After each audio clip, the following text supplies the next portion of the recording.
Rabbi इश्रह ली सदरी वयस्सिर ली अमरी वहलुल उक़्दतम मिन लिसानी यफ़क़हू क़ौली। আসসালামু আলাইকুম ওয়া রাহমাতুল্লাহি ওয়া বারাকাতুহু। আজকে আমরা 113 নম্বর ভিডিও পোস্ট করতে যাচ্ছি। আজকে থেকে আমরা শাওম অধ্যায় অর্থাৎ রোজা অধ্যায় শুরু করতে যাচ্ছি। তাহলে আজকের ভিডিও শুরু করা যাক। বিসমিল্লাহির রহমানির রহিম। রমজানের রোজা ফরজ, রোজার ফজিলত। 1761 নম্বর হাদিস। হযরত তালহা ইবনে আব্দুল্লাহ রাদিয়াল্লাহু তাআলা আনহু থেকে বর্ণিত, একদা জনৈক বেদুইন রাসূলুল্লাহ সাল্লাল্লাহু আলাইহি ওয়াসাল্লামের নিকট আসলো। তার মাথার চুল ছিল এলোমেলো, বিক্ষিপ্ত। সে বলল, হে আল্লাহর রসুল, আমাকে বলুন, আল্লাহ আমার উপর কত ওয়াক্ত নামাজ ফরজ করেছেন? তিনি বললেন, 5 ওয়াক্ত নামাজ, কিন্তু তুমি যদি নফল নামাজ পড়ো তবে তা স্বতন্ত্র। লোকটি বলল, আমাকে বলুন, আল্লাহ আমার উপর কতটি রোজা ফরজ করেছেন? তিনি বললেন, সমস্ত রমজান মাস রোজা রাখা ফরজ, কিন্তু তুমি যদি নফল রোজা রাখো তবে তা স্বতন্ত্র। লোকটি আবার বলল, আমাকে বলুন, আল্লাহ আমার উপর কি পরিমাণ জাকাত ফরজ করেছেন? এবার রাসূলুল্লাহ সাল্লাল্লাহু আলাইহি ওয়াসাল্লাম তাকে ইসলামের রীতিনীতি ও বিধি বিধান জানিয়ে দিলে সে বলল, সেই মহান সত্তার শপথ, যিনি আপনাকে সত্য বিধান দিয়ে সম্মানিত করেছেন। আল্লাহ আমার উপরে যা ফরজ করেছেন আমি তার অধিকও কিছু করব না আর কমও কিছু করব না। লোকটির উক্তি শুনে নবী করিম সাল্লাল্লাহু আলাইহি ওয়াসাল্লাম বললেন, সে সত্য বলে থাকলে সাফল্য অর্জন করল, অথবা বললেন, রাবীর সন্দেহ এখানে, সে সত্য বলে থাকলে বেহেশত লাভ করল। 1762 নম্বর হাদিস। হযরত ইবনে উমর রাদিয়াল্লাহু তাআলা আনহু থেকে বর্ণিত, তিনি বলেন, নবী করিম সাল্লাল্লাহু আলাইহি ওয়াসাল্লাম আশুরার রোজা রেখেছেন এবং অন্যদেরকে রাখতে আদেশ করেছেন। তারপর রমজানের রোজা ফরজ করা হলে আশুরার রোজা রাখা ছেড়ে দেয়া হয়। আর অভ্যাস মতো রোজা রাখা দিন না হলে আব্দুল্লাহ ইবনে উমর আশুরার রোজা রাখতেন না। অবশ্য আব্দুল্লাহ ইবনে উমর রাদিয়াল্লাহু তাআলা আনহু প্রতি মাসে নির্দিষ্ট কয়েকটি তারিখে রোজা রাখতেন। এতে আশুরার দিন পড়ে গেলে তিনি আশুরার নিয়ত করে রোজা রাখতেন। 1763 নম্বর হাদিস। হযরত আয়েশা রাদিয়াল্লাহু তাআলা আনহা হতে বর্ণিত, অন্ধকার যুগে কুরাইশরা আশুরা রোজা রাখত। পরে নবী করিম সাল্লাল্লাহু আলাইহি ওয়াসাল্লাম ও আশুরা রোজা রাখার আদেশ দেন। ইতিমধ্যে রমজানের রোজা ফরজ হলে নবী করিম সাল্লাল্লাহু আলাইহি ওয়াসাল্লাম বললেন, কেউ ইচ্ছা করলে এ রোজা অর্থাৎ আশুরার রোজা রাখতে পারে, আবার ইচ্ছা করলে নাও রাখতে পারে। 1764 নম্বর হাদিস। আবু হুরায়রা রাদিয়াল্লাহু তাআলা আনহু থেকে বর্ণিত, রাসূলুল্লাহ সাল্লাল্লাহু আলাইহি ওয়াসাল্লাম বলেছেন, রোজা ঢাল স্বরূপ, সুতরাং রোজাদার অশ্লীল কথা বলবে না বা বর্বর আচরণ করবে না। কোনো লোক তার সাথে ঝগড়া করতে চাইলে অথবা গালাগাল করলে সে তাকে বলবে, আমি রোজা রেখেছি। কথাটি 2 বার বলবে। যাঁর করতলে আমার জীবন, সে সত্তার কসম, রোজাদারের মুখের গন্ধ আল্লাহর নিকট কস্তুরীর ঘ্রাণ হতেও উত্তম। কেননা রোজদার আমার আল্লাহর জন্য খাদ্য, পানীয় ও কাম স্পৃহা বর্জন করে থাকে। তাই রোজা আমার উদ্দেশ্যেই, সুতরাং আমি বিশেষভাবে রোজার পুরস্কার দান করব। আর লোকেদের পুরস্কার 10 গুণ পর্যন্ত দেওয়া হয়ে থাকে। রোজার পুরস্কার 10 গুণ নয়, বরং তা আরও অধিক। 1765 নম্বর হাদিস। হযরত হুযায়ফা রাদিয়াল্লাহু তাআলা আনহু থেকে বর্ণিত, একদা ওমর রাদিয়াল্লাহু তাআলা আনহু সকলকে লক্ষ্য করে বললেন, ফিতনা সংক্রান্ত নবী করিম সাল্লাল্লাহু আলাইহি ওয়াসাল্লামের হাদিস জানে এমন কেউ আছে কি? হুযায়ফা রাদিয়াল্লাহু তাআলা আনহু বললেন, আমি আছি। আমি নবী করিম সাল্লাল্লাহু আলাইহি ওয়াসাল্লামকে বলতে শুনেছি, সন্তান সন্ততি, পরিবার পরিজন, ধন সম্পদ এবং প্রতিবেশী এক ব্যক্তির জন্য ফিতনা, আর নামাজ, রোজা, দান খায়রাত হলো এই ফিতনার কাফফারা। এই শুনে তিনি অর্থাৎ উমর রাদিয়াল্লাহু তাআলা আনহু বললেন, এ ফিতনা সম্পর্কে আমি জিজ্ঞেস করছি না, বরং যা সমুদ্র তরঙ্গের ন্যায় বিশাল ও ব্যাপকভাবে অনবরত আসতে থাকবে, সেই ফিতনা সম্পর্কে আমি জিজ্ঞেস করছি। তিনি অর্থাৎ হুযায়ফা বললেন, এই রূপ ফিতনার সামনে একটি বন্ধ কপাট আছে। তিনি অর্থাৎ উমর রাদিয়াল্লাহু তাআলা আনহু বললেন, সেই কপাট খোলা হবে না ভেঙে ফেলা হবে? তিনি হুযায়ফা বললেন, ভেঙে ফেলা হবে, আর রোজ কিয়ামত পর্যন্ত তা বন্ধ হওয়ার নয়। মসরুককে বললাম, হুজাইফা রাদিয়াল্লাহু তাআলা আনহুকে জিজ্ঞেস করুন সে বন্ধ কপাট বলতে কাকে বোঝানো হয়েছে। তা কি উমর রাদিয়াল্লাহু তাআলা আনহু জানতেন? হুজাইফা রাদিয়াল্লাহু তাআলা আনহু বললেন, হ্যাঁ, আগামীকাল ভোরের পূর্বে রাতের আগমন যেমন সুনিশ্চিত তেমনি নিশ্চিতভাবেই তিনি তা জানতেন। 1766 নম্বর হাদিস। সহল রাদিয়াল্লাহু তাআলা আনহু থেকে বর্ণিত, নবী করিম সাল্লাল্লাহু আলাইহি ওয়াসাল্লাম বলেছেন, জান্নাতে রাইয়ান নামক একটি দরজা আছে। কিয়ামতের দিন রোজদাররা এই দরজা দিয়ে জান্নাতে প্রবেশ করবে। রোজদার ছাড়া কেউ এ পথে প্রবেশ করতে পারবে না। বলা হবে, রোজদাররা কোথায় আছো? তখন তারা উঠে দাঁড়াবে। তারা ছাড়া অন্য একটি লোকও ওই দরজা দিয়ে ঢুকবে না। তাদের প্রবেশের পরই তা বন্ধ করে দেওয়া হবে, যাতে ওই দরজা দিয়ে আর কেউ প্রবেশ করতে না পারে। 1767 নম্বর হাদিস। হযরত আবু হুরায়রা রাদিয়াল্লাহু তাআলা আনহু থেকে বর্ণিত, রাসূলুল্লাহ সাল্লাল্লাহু আলাইহি ওয়াসাল্লাম বলেছেন, যে ব্যক্তি আল্লাহর পথে এক জোড়া বস্তু খরচ করবে তাকে জান্নাতের সকল দরজা হতে ডেকে বলা হবে, হে আল্লাহর বান্দা, এই দরজাটি উত্তম। যে নামাজি তাকে নামাজের দরজা হতে আহ্বান করা হবে। মুজাহিদকে জিহাদের দরজা হতে আহ্বান করা হবে। রোজদারকে রাইয়ান নামক দরজা হতে আহ্বান করা হবে। আর সদকাকারীকে সদকা দরজা হতে আহ্বান করা হবে। আবু বকর রাদিয়াল্লাহু তাআলা আনহু বললেন, হে আল্লাহর রাসূল, আমার পিতামাতা আপনার জন্য উৎসর্গ হোক। কাকেও বেহেশতের সকল দরজা হতে আহ্বান করার তো কোনো প্রয়োজন নেই। তবে প্রকৃতপক্ষেই কি কাকেও সকল দরজা হতে আহ্বান করা হবে? নবী করিম সাল্লাল্লাহু আলাইহি ওয়াসাল্লাম বললেন, হ্যাঁ, আর আমি আশা করি তুমি হবে তাদেরই একজন। সুবহানাল্লাহ। 1768 নম্বর হাদিস। হযরত আবু হুরায়রা রাদিয়াল্লাহু তাআলা আনহু হতে বর্ণিত, রাসূলুল্লাহ সাল্লাল্লাহু আলাইহি ওয়াসাল্লাম বলেছেন, রমজান মাস আসলে জান্নাতের দরজাসমূহ খুলে দেয়া হয়। 1769 নম্বর হাদিস।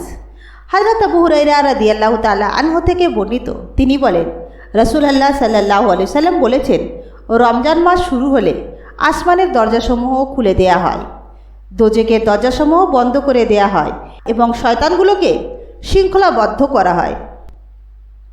1770 নম্বর হাদিস। হযরত ইবনে উমর রাদিয়াল্লাহু তাআলা আনহু থেকে বর্ণিত, তিনি বলেন, আমি রাসূলুল্লাহ সাল্লাল্লাহু আলাইহি ওয়াসাল্লামকে বলতে শুনেছি, তোমরা রমজানের চাঁদ দেখলে ইফতার করো, রোজা ভঙ্গ করো, আর আকাশ মেঘাচ্ছন্ন থাকলে 30 দিন হিসাব করো। 1771 নম্বর হাদিস। আবু হুরায়রা রাদিয়াল্লাহু তাআলা আনহু নবী করিম সাল্লাল্লাহু আলাইহি ওয়াসাল্লাম হতে বর্ণনা করেছেন, নবী করিম সাল্লাল্লাহু আলাইহি ওয়াসাল্লাম বলেছেন, যে ব্যক্তি শবে কদরে ঈমানসহ সওয়াবের আশায় নামাজ পড়বে তার অতীতের গুনাহসমূহ মাফ করে দেয়া হবে। আর যে ব্যক্তি সওয়াবের আশায় ঈমানের সাথে রমজানের রোজা রাখবে তার পূর্ববর্তী সমস্ত গুনাহ মাফ করে দেয়া হবে। 1772 নম্বর হাদিস। ইবনে আব্বাস রাদিয়াল্লাহু তাআলা আনহু থেকে বর্ণিত, তিনি বলেন, সমগ্র মানব জাতির মধ্যে নবী করিম সাল্লাল্লাহু আলাইহি ওয়াসাল্লাম সর্বাপেক্ষা বড় দানশীল ছিলেন। রমজান মাসে জিবরাইল আলাইহিস সালাম যখন তাঁর সাথে সাক্ষাৎ করতেন তখন তিনি সর্বাধিক দানশীল হয়ে উঠতেন। জিবরাইল আলাইহিস সালাম রমজান মাসে প্রতি রাতে তাঁর সাথে দেখা করতেন। এইভাবে রমজান অতিবাহিত হতো। নবী করিম সাল্লাল্লাহু আলাইহি ওয়াসাল্লাম এই সময় তাঁর সামনে পবিত্র কোরআন পড়ে শোনাতেন। যখন জিবরাইল আলাইহিস সালাম তার সঙ্গে সাক্ষাৎ করতেন তখন তিনি গতিশীল বায়ু হতেও বেশি দানশীল হয়ে উঠতেন। 1773 নম্বর হাদিস। হযরত আবু হুরায়রা রাদিয়াল্লাহু তাআলা আনহু থেকে বর্ণিত, তিনি বলেন, নবী করিম সাল্লাল্লাহু আলাইহি ওয়াসাল্লাম বলেছেন, রোজা রেখেও কেউ যদি মিথ্যা কথা বলা ও তদনুরূপ কাজ পরিত্যাগ না করে তবে তার শুধু পানাহার ত্যাগ করাই অর্থাৎ উপবাসী ও তৃষ্ণার্ত থাকাই আল্লাহর কোনো প্রয়োজন নেই। 1774 নম্বর হাদিস। হযরত আবু হুরায়রা রাদিয়াল্লাহু তাআলা আনহু থেকে বর্ণিত, তিনি বলেন, রাসূলুল্লাহ সাল্লাল্লাহু আলাইহি ওয়াসাল্লাম বলেছেন, আল্লাহ তাআলা বলেন, রোজা ছাড়া আদম সন্তানের প্রত্যেকটি কাজই তার নিজের জন্য, তবে রোজা আমার জন্য, আমি নিজে এর পুরস্কার দেব। রোজা ঢাল স্বরূপ। তোমাদের কেউ রোজা রেখে অশ্লীল কথাবার্তায় ও ঝগড়া বিবাদে লিপ্ত হবে না। কেউ তার সাথে গালমন্দ বা ঝগড়া বিবাদ করলে শুধু বলবে, আমি রোজাদার। আর সেই মহান সত্তার কসম যার করতলে মোহাম্মদের জীবন আল্লাহর নিকট রোজদারের মুখের গন্ধ কস্তুরীর সুঘ্রাণ হতেও উত্তম। রোজাদারের খুশির বিষয় দুটি, যখন সে ইফতার করে তখন একবার খুশির কারণ হয়, আর একবার যখন সে তার রবের সাথে সাক্ষাৎ করে রোজার বিনিময় লাভ করবে তখন খুশির কারণ হবে। 1775 নম্বর হাদিস। হযরত আলকামা রাদিয়াল্লাহু তাআলা আনহু থেকে বর্ণিত, তিনি বলেন, একদিন আমি আব্দুল্লাহ ইবনে মাসউদ রাদিয়াল্লাহু তাআলা আনহুর সাথে চলছিলাম। তিনি বললেন, একদা আমরা নবী করিম সাল্লাল্লাহু আলাইহি ওয়াসাল্লামের নিকট হাজির ছিলাম। তিনি বললেন, তোমাদের মধ্যে যে ব্যক্তি বিবাহ করার সামর্থ্য রাখে তার বিবাহ করা উচিত, কেননা বিবাহ চোখকে অবতরণকারী এবং গুপ্তাঙ্গের হেফাজতকারী। আর যে ব্যক্তি বিবাহ করতে সমর্থ নয় তার রোজা রাখা অবশ্য কর্তব্য, কেননা রোজা যৌন তাড়না দমিয়ে রাখে।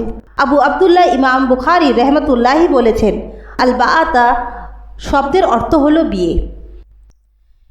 আরবি মাস কখনো 29 দিনে কখনো 30 দিনে হয়। 1776 নম্বর হাদিস।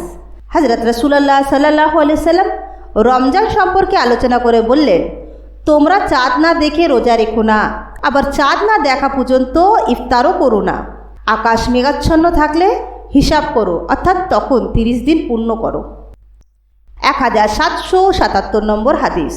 হযরত আব্দুল্লাহ ইবনে উমর রাদিয়াল্লাহু তাআলা আনহু থেকে বর্ণিত, রাসূলুল্লাহ সাল্লাল্লাহু আলাইহি সাল্লাম বলেছেন, মাস 29 রাত বিশিষ্টও হয়, তাই তোমরা চাঁদ না দেখে রোজা রেখো না। আকাশ মেঘাচ্ছন্ন থাকার কারণে চাঁদ দেখা না গেলে মাসে 30 দিন পূর্ণ করবে। 1778 নম্বর হাদিস। হযরত ইবনে উমর রাদিয়াল্লাহু তাআলা আনহু থেকে বর্ণিত, নবী করিম সাল্লাল্লাহু আলাইহি সাল্লাম বলেছেন, এত এত দিনে মাস হয়। দু হাতের 10টি আঙ্গুল 3 বার দেখে তৃতীয়বার তিনি একটি বৃদ্ধা আঙ্গুলি বন্ধ করে রাখলেন। 1779 নম্বর হাদিস। হযরত আবু হুরায়রা রাদিয়াল্লাহু তাআলা আনহু হতে বর্ণিত, নবী করিম সাল্লাল্লাহু আলাইহি সাল্লাম অথবা রাবির সন্দেহ আবুল কাসিম সাল্লাল্লাহু আলাইহি সাল্লাম বলেছেন, চাঁদ দেখে রোজা রাখো এবং চাঁদ দেখে ইফতার করো, তবে আকাশ মেঘাচ্ছন্ন থাকলে সামনে 30 তারিখ পূর্ণ করো। 1780 নম্বর হাদিস। উম্মে সালমা রাদিয়াল্লাহু তাআলা আনহা হতে বর্ণিত, নবী করিম সাল্লাল্লাহু আলাইহি সাল্লাম তাঁর স্ত্রীদের সাথে 1 মাসের জন্য ইলা করলেন। 29 দিন অতিবাহিত হলে সকালে অথবা সন্ধ্যায় তিনি তাদের নিকট গেলেন। তাকে বলা হলো, আপনি তো 1 মাস পর্যন্ত না আসার কসম করেছেন। নবী করিম সাল্লাল্লাহু আলাইহি সাল্লাম বললেন, মাস তো 29 দিনেও হয়। 1781 নম্বর হাদিস। হযরত আনাস রাদিয়াল্লাহু তাআলা আনহু থেকে বর্ণিত, তিনি বলেন, রাসূলুল্লাহ সাল্লাল্লাহু আলাইহি সাল্লাম তাঁর স্ত্রীদের সাথে ইলা করলেন। এই সময় তাঁর পা মচকে গেছে। 29 রাত পর্যন্ত তিনি ঘরের মাচানে অবস্থান করলেন এবং পরে সেখান হতে বের হয়ে স্ত্রীদের নিকট গেলেন। সাহাবীরা বললেন, হে আল্লাহর রাসূল, আপনি তো 1 মাসের শপথ করেছিলেন। তিনি বললেন, মাস তো 29 দিনেও হয়। 1782 নম্বর হাদিস। আব্দুর রহমান ইবনে আবু বকরা রাদিয়াল্লাহু তাআলা আনহু থেকে তার পিতার বর্ণিত, নবী করিম সাল্লাল্লাহু আলাইহি ওয়াসাল্লাম বলেছেন, এমন 2টি মাস আছে যার উভয়টি ঘাটতি মাস হয় না, অর্থাৎ 29 দিনে হয় না, আর তা হলো ঈদের 2টি মাস, রমজান ও জিলহিজ্জা মাস। 1783 নম্বর হাদিস। হযরত ইবনে উমর রাদিয়াল্লাহু তাআলা আনহু থেকে বর্ণিত, নবী করিম সাল্লাল্লাহু আলাইহি ওয়াসাল্লাম বলেছেন, আমরা উম্মি জাতি লিখতে জানি না, হিসাব নিকাশ করতেও জানি না, তবে মাস এত দিনে আর এত দিনে হয়, অর্থাৎ কখনো 29 দিনে আবার কখনো 30 দিনে। 1784 নম্বর হাদিস। হযরত আবু হুরায়রা রাদিয়াল্লাহু তাআলা আনহু থেকে বর্ণিত, নবী করিম সাল্লাল্লাহু আলাইহি ওয়াসাল্লাম বলেছেন, তোমাদের কেউ রমজানের 1 দিন বা 2 দিন পূর্বে নফল রোজা রাখবে না, তবে কেউ প্রতি মাসে ওই সময় রোজা রাখতে অভ্যস্ত হলে রাখতে পারবে। রাতের বেলা স্ত্রী সহবাস হালাল। 1785 নম্বর হাদিস।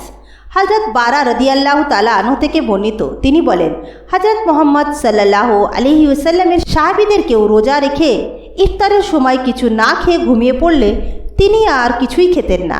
পরবর্তী দিন সন্ধ্যা পর্যন্ত এভাবেই রোজা রাখতেন। একদিনের ঘটনা, কায়েস ইবনে সিরমা আনসারি রাদিয়াল্লাহু তাআলা আনহু রোজা রেখেছিলেন। ইফতারের সময় হলে তিনি স্ত্রীর কাছে এসে জিজ্ঞেস করলেন, তোমার কাছে খাবার মতো কিছু আছে কি? স্ত্রী বললেন, না, তবে আমি তালাশ করে দেখে আসি তোমার জন্য কিছু জোগাড় করা যায় কি না। কায়েস ইবনে সিরমা আনসারি রাদিয়াল্লাহু তাআলা আনহু দিনের বেলায় ক্ষেত খামারে কর্মব্যস্ত থাকতেন। স্ত্রীর খাবার তালাশে যাওয়ার পর ঘুমে তার চক্ষু মুদে আসলো। তার স্ত্রী ফিরে এসে এই অবস্থা দেখে বলে উঠলেন, তোমার জন্য আফসোস। পরদিন দ্বিপ্রহরে তিনি সংজ্ঞা হারিয়ে ফেললেন। ঘটনাটি রাসূলুল্লাহ সাল্লাল্লাহু আলাইহি ওয়াসাল্লামের নিকট গেলে কোরআনে পাকের এই আয়াত নাজিল হলো, রমজানের রাতের বেলা তোমাদের স্ত্রীদের সাথে মেলামেশা, যৌন মিলন হালাল করা হয়েছে। এই হুকুম অবহিত হয়ে সকলেই অত্যন্ত আনন্দিত হলেন। এরপর নাজিল হলো, তোমরা খাও ও পান করো যখন পর্যন্ত না ফজরের কালো রেখা দূর হয়ে সাদা রেখা স্পষ্ট হয়ে ওঠে, আর রাত পর্যন্ত রোজা পূর্ণ করো। 1786 নম্বর হাদিস। হযরত আদি ইবনে হাতিম রাদিয়াল্লাহু তাআলা আনহু থেকে বর্ণিত, তিনি বলেন, আর তোমরা খাও ও পান করো যে পর্যন্ত না ফজরের কালো রেখা দূর হয়ে সাদা রেখা স্পষ্ট হয়ে ওঠে। আয়াতটি নাজিল হলো। তখন আমি একটি কালো ও একটি সাদা রঙের সুতা দিয়ে আমার বালিশের নিচে রেখে দিলাম। রাতের বেলা আমি সুতা দুটি বারবার দেখতে লাগলাম, কিন্তু তা স্পষ্টভাবে দেখতে পেলাম না। সকালে রাসূলুল্লাহ সাল্লাল্লাহু আলাইহি ওয়াসাল্লামের নিকট গিয়ে এটি বললাম। তিনি বললেন, এর মর্ম রাতের অন্ধকার ও দিনের আলো। 1787 নম্বর হাদিস। হযরত সাহল ইবনে সাদ রাদিয়াল্লাহু তাআলা আনহু থেকে বর্ণিত, তিনি বলেন, আর তোমরা খাও এবং পান করো যে পর্যন্ত না কালো রেখা দূর হয়ে সাদা রেখা স্পষ্ট হয়। আয়াতটি নাজিল হলো। তখনও ফজরের কথাটি নাজিল হয়নি। এমত অবস্থায় লোকেরা রোজা রাখতে চাইলে প্রত্যেকেই দু পায়ে সাদা ও কালো সুতা বেঁধে নিত এবং সেহরির সময় সাদা ও কালো বর্ণ স্পষ্ট দেখা না যাওয়া পর্যন্ত পানাহার করত। পরবর্তী সময়ে আল্লাহ তাআলা ফজরের কথাটি নাজিল করলেন।